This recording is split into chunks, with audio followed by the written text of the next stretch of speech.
So listen closely. This is the tale of a man named Carl Allen, a bank loan officer by profession. But if you peel back that title, what you will find is a man living in the shadows of his own life. Poor old Carl, he wasn't living, my friend. He was just existing. On paper, he had a steady job, a roof over his head, and food on his plate. But in truth, he was alone. Not just alone in his house, but in his heart. You see, Carl was once married, but heartbreak found its way into his life, and now his wife had left. And that chapter, oh, Carl had closed that one with pain and silence. He had become a man of no, saying no to people, no to invitations, and more than anything else, saying no to life itself. Now, one fine evening, Carl is at a DVD store. Yes, the kind where you browse movies like flipping through old memories. He's lost in that quiet moment when his phone buzzes. It's his friend on the other end. Hey Carl, what happened? We had dinner plans tonight. You never replied to my message. Carl, the king of excuses, immediately says, "Oh no,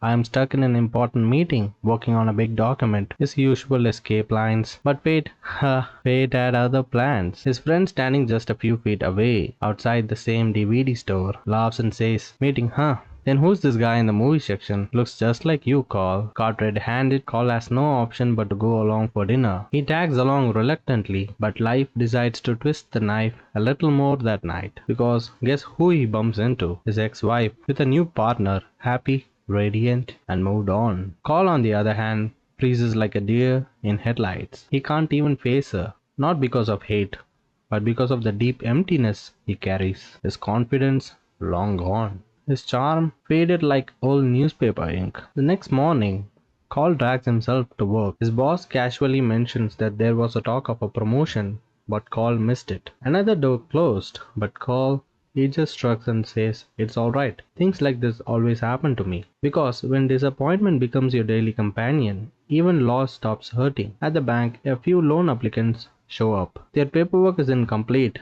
but they plead. Anyone with a soft heart might have helped, but not Carl. "No documents, no loan," he says flatly. Calls from relatives, he doesn't answer. Friendly chats, he dodges them. He has built a fortress around himself, made of silence, sadness, and constant rejection. But life, as always, sends someone to shake you up. During lunch, an old friend spots Carl. "Still in the same job?" he asks with a smile. "I've been traveling the world," he boasts, "because I started saying yes to life." He hands Carl a brochure. "There's a seminar happening." "Yes, man. It's called. You must go. I know you, Carl. You're stuck.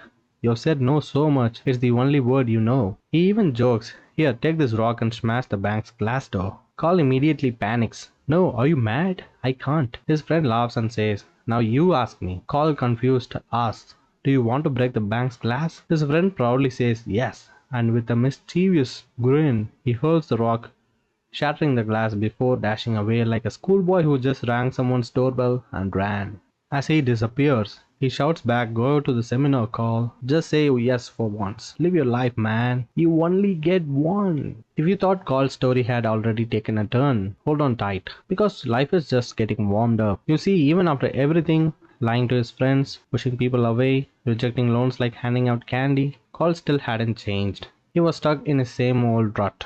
His heart still tangled in memories of his ex-wife. One day, overwhelmed with emotion, he picks up the phone and tells her, "I miss you." But her voice on the other end is cold. "I'm heading out with my partner," she says. Carl, masking the pain behind a fake smile, replies, "You should go." And with that, the call ends, just like another chapter in his heart, closed quietly. And life doesn't stop there. One of Carl's closest friends, someone who had always stood by him, invites him to an engagement ceremony. A big day, a special moment. But Carl, he avoids it too. Doesn't show up. Doesn't even call. The friend, hurt and angry, finds him later. "You'll never change, Carl. And if you don't change yourself, nothing will ever change around you either. I'm done. I won't contact you again." And just like that, one more person walks away. Carl, now utterly alone, finally glances at the dusty old brochure, the one for the air seminar. He thinks, what's the harm? My life's already a mess. Let me see what this circus is about. And so, one random afternoon, Carl finds himself standing outside a seminar hall. The banner above reads, "Say Yes to Life," glowing like neon against the grey cloud of his existence. As he enters, guess who he sees first? The same crazy globe-trotting friend who had thrown the rock breaking the glass of the bank, and who also gave him the brochure. That guy, full of smiles, waves like it's a college reunion. Call, you made it. The seminar begins. A vibrant electric man with boundless energy takes the stage. The motivational speaker. He looks at the audience filled with curious strangers and asks, "Who's our first brave visitor today?" Carl's friend, always the troublemaker, immediately points at Carl. "This is my friend Carl. It's his first time here." Carl panics. "No, no, no, thank you. I'm fine sitting here." The speaker's eyes widen. "Did you just say no? Here?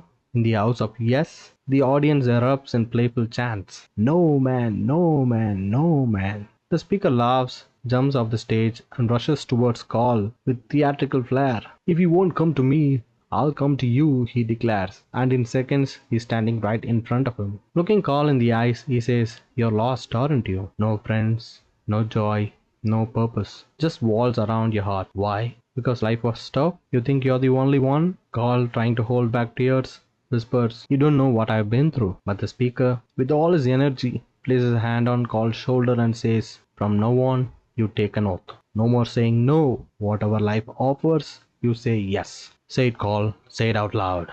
And under the pressure of the moment, the crowd's gaze, and perhaps that tiny voice inside finally waking up, Carl says it. Soft at first, then louder. "Yes!" Applause roars through the hall. That one word, a small yes, cracked the shell around his heart. The seminar ends and Carl steps outside, feeling strange, like something new has begun, but unsure of what. Just then, a stranger taps his shoulder. "Brother, can you drop me off? It's just a short ride." Carl, instinctively about to say no, is nudged by his mischievous friend standing beside him. "Carl will drop you," he says with a grin. Carl hesitantly says yes. They begin the ride. The stranger, friendly and chatty, says, "Do you have a phone? Can I make a call?" Carl swallows his hesitation again. "Yes," he says and hands it over. The man talks and talks and talks.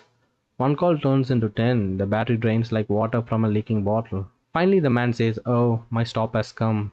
Brother, can I borrow a little money too?" Carl's face tightens. His instincts scream no.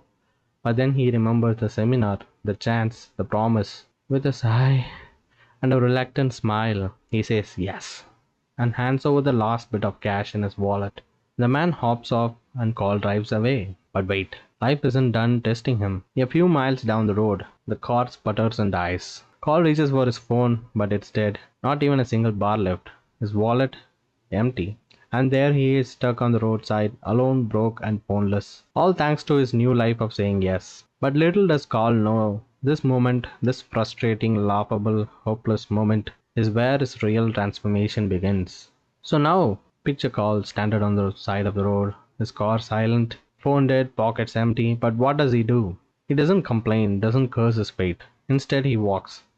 Yes, he walks. He finds a gas station nearby, swipes his card, and starts filling petrol into a dusty old can. And that's when fate decides to smile again. Out of nowhere, a girl appears. The girl sees Carl struggling, snaps a candid photo of him, and laughs. "Let me guess, you ran out of fuel?" Carl, a little shy, gives a nod. And then she says those magical words. "Want to ride back to your car?" And Carl, our newly transformed soul, says yes. And just like that, Carl hops on behind her, the wind rushing past, heart thumping with something he hasn't felt in a long time. Her name is Allison, vibrant, artsy, and she's full of curiosity. She glances over and asks gently, "You okay?" Carl murmurs softly, almost to himself, "I just needed someone like you." She hears him, smiles, and gives him a quick warm hug before riding off. And Carl just stands there blinking, feeling alive for the first time in ages. He thinks to himself, this wouldn't have happened if I hadn't said yes to that stranger asking for a lift. The pieces were falling into place, all because of one word. Yes. From that moment, Carl makes a decision, no turning back. From now on, I'll say yes to everything. The universe seems to have heard his promise. Just as he is basking in the joy of this realization, his phone rings. It's his boss. "Carl, can you come to the office today? It's Saturday, I know, but it's urgent." Now old Carl would have groaned, faked a curve, maybe even sent a network issue text. But the new call, "Yes sir, on my way." At the office, a nervous woman walks in. "Sir, I run a small cake business. I want to expand. I need a loan for that." The bank's policies are strict, no small loans, but Carl's new philosophy says yes. and so he approves it. A simple yes that probably changed her life. Feeling good, Carl decides to catch up with his friends, and at the restaurant he proudly declares, "Guys, I've changed. I say yes to everything now." His mischievous friends smell opportunity. One of them calls the waitress with a smirk. "Keep the food coming, madam. Drinks too, Call is paying." They all turn to him. "Right, Call? You're paying?" Call a little drunk on happiness, and well, soon enough alcohol too, lifts his glass and roars, "Yes." And oh, what a night. He sings, he dances, he even tries break dancing. He's never felt more alive. It's as if he's living the years he lost. But the next morning, life had other plans. An elderly neighbor knocks on his door. "Son, will you help me fix my shelf?" Call, still groggy, smiles and says, "Yes." He goes and starts fixing the shelf, but before he knows it, the old lady's hands are getting a bit too affectionate. Call, horrified, shouts, "No, no, no, no, no, no, not this kind of yes," and bolts out the door. In the rush, he slips down the stairs, injures his leg, and to top it all off, a dog appears out of nowhere, teeth bared, ready to pounce on him. Call escapes, panting, limping, and thinking, "Everything was going fine when I was saying yes, but the moment I said no, I fell, got hurt, and nearly became dog food." So he laughs at the absurdity and mutters to himself, "Fine universe, I get it. No more no, only yes from now on." And true to his word, Call transforms truly, fully. He goes back to the old lady and says yes. After that, he joins a Korean language course, signs up for guitar lessons, takes flying lessons, and even flies a small plane. The man who once barely wanted to leave his apartment was now soaring through the skies, literally and emotionally. Even his boss, who once kept Carl at arm's length, now smiles at him. They talk, laugh, even plan future projects together. Carl's life, once dim and dull, now sparkles with possibilities. All because he embraced a single word that opened the doors to everything he was missing. Yes. Now Carl, the once boring lonely bank officer, is completely changed. The man who said no to life is now the man who says yes to everything. At the bank, he's become something of a legend. Whether someone needs a tiny loan to start a tea stall or a larger amount to open a boutique, Carl never says no. Big or small, it doesn't matter. "Sir, can I get a loan for my vegetable cart?" "Yes." "Sir, I need money for a little cake shop?" "Yes."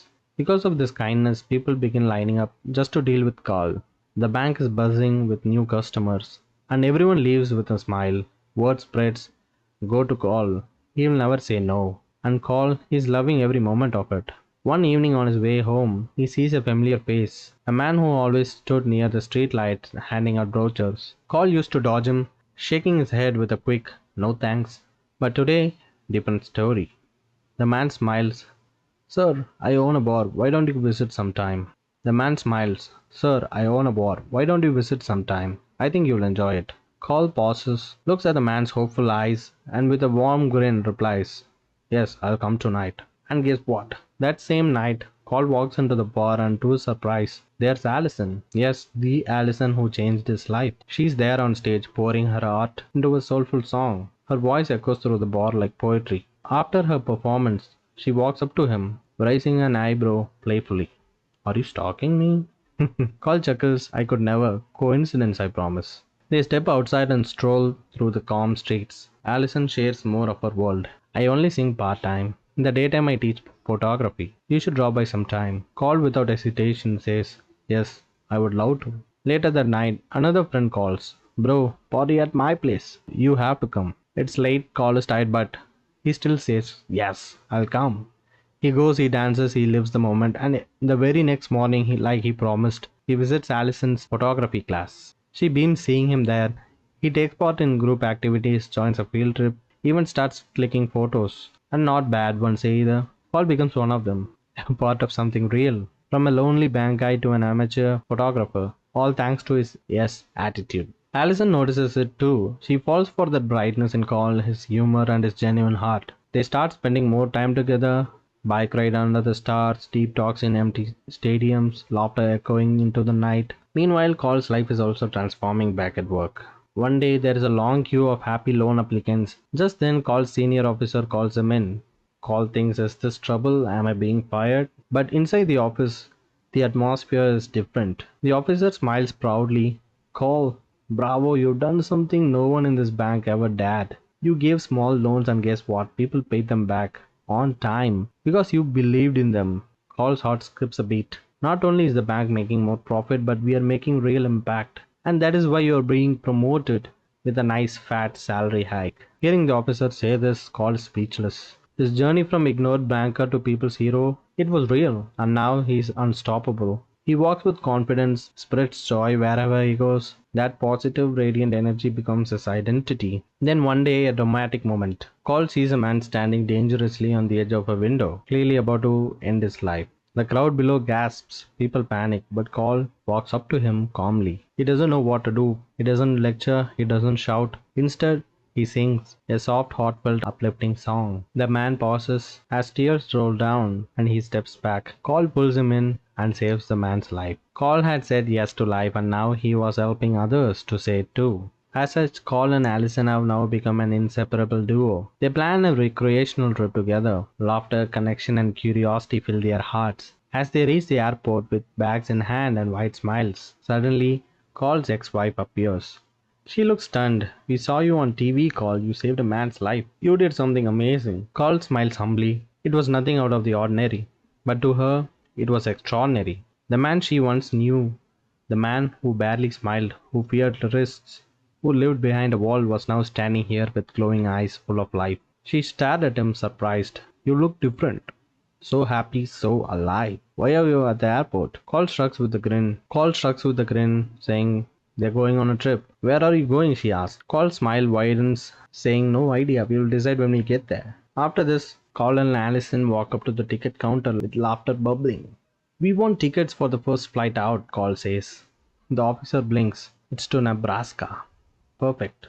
They hop on that plane like it's a magic carpet, and Nebraska turns out to be a beautiful wonderland of plain skies and spontaneous photo shoots. Allison watches Call in awe. How he jokes with strangers, poses for goofy pictures, helps a kid fix his broken kite.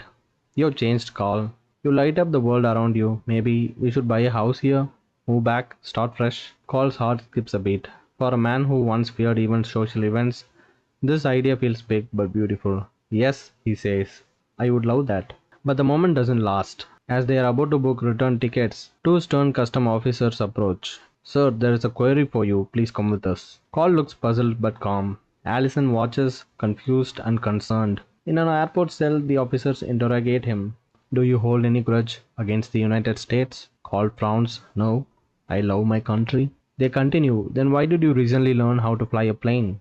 "Because I said yes to new things." "Why learn Korean language?" "I just wanted to grow, say yes to life." "You also gave loans to a fertilizer company, possibly for bomb making?" Call blinks. "What? No, that was just a small business expansion loan." Then the bombshell drops. "Your marriage lasted only 6 months. Why?" Allison freezes. Her eyes widen. "Marriage?" she thinks. Call was married? Call stammers he hadn't told her. It had never come up. He did not hide it intentionally. He just hadn't been the right moment. Or so he thought. But now everything collapses. To the officers, Call is just a suspicious man suddenly doing too much. Pilot training, language learning, giving out loans, traveling without plans. But to Allison, the bigger shock is emotional. All this time she thought he was saying yes to her because he truly felt it. But now she begins to doubt. So this trip, this connection, even your promise to move in with me, was that just another forced yes? Another product of that seminar? Call tries to explain. "No, Allison, it's not like that. I said yes because you made me feel alive." But her heart is hurt. The trust is cracked. "I thought you wanted to be with me, but now it feels like you've just been following a rule." With tears in her eyes, Allison walks away. Carl once again stands alone. The man who found a happiness in saying yes is now facing the painful side of it. He watches Allison disappear into the airport crowd, and a deep silence follows.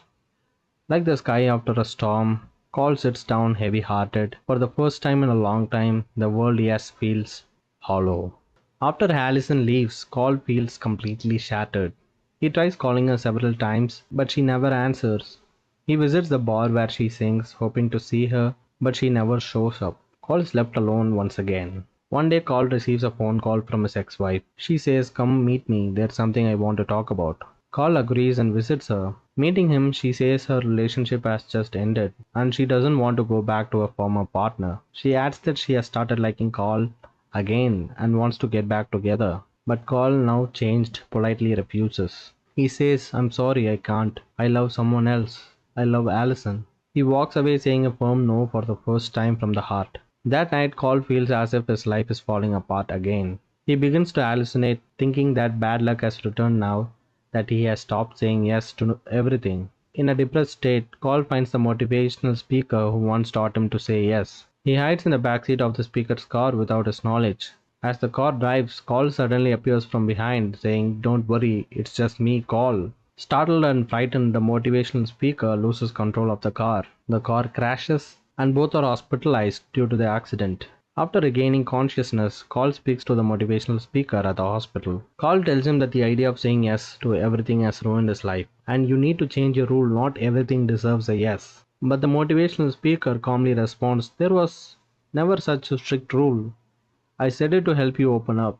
You were so closed off, so afraid of life. You needed a reason to say yes. Then he adds, It's not necessary to say yes to everything. Say it only when your heart truly agrees. Hearing this, Carl finally understands the true meaning behind the word yes. He checks the time, it's the hour of Allison's photography class. Wearing his hospital gown and bandages, Carl rushes to meet her. He reaches the place, breathless with messy hair and injuries still fresh. Allison turns around, surprised to see him in that condition. Paul stands before her and says, All the times I said yes to you, they were all real. Every word came from my heart. Then he pauses and adds, Except once when you asked me to live with you in Nebraska, I said yes, but I didn't mean it fully. I said it in confusion, I was scared. It was a big decision. Allison looks at him in silence. She asks, Then how will I know which yes was real and which wasn't? Cole gently smiles and says, If I hadn't started saying yes, I would have never met you. And even if I had, you wouldn't have liked the old version of me. No one did, not even myself. And he also continues saying that I've changed and I've found myself and I've found you. You bring so much happiness into my life. And I know that I'm not perfect, but I promise to say yes only when it is real and when it truly, truly matters. Allison finally smiles softly and warmly. She realizes that Cole's words are honest and heartfelt. She walks toward him and hugs him, and Cole smiles too. Now he is not the same man who was afraid to say yes. He is someone who says it with meaning, with love. And with that, the story ends on a beautiful note. And that is for this movie, guys. Let me know what you think about this recap down in the comments. What will you do if you were put in a position like Cole to say yes to everything? That would be really fun. So let me know what you think down in the comments, and I will see you again with another amazing recap like this. Until then, this is your host for Movie Movie Recap signing off. Thanks for watching.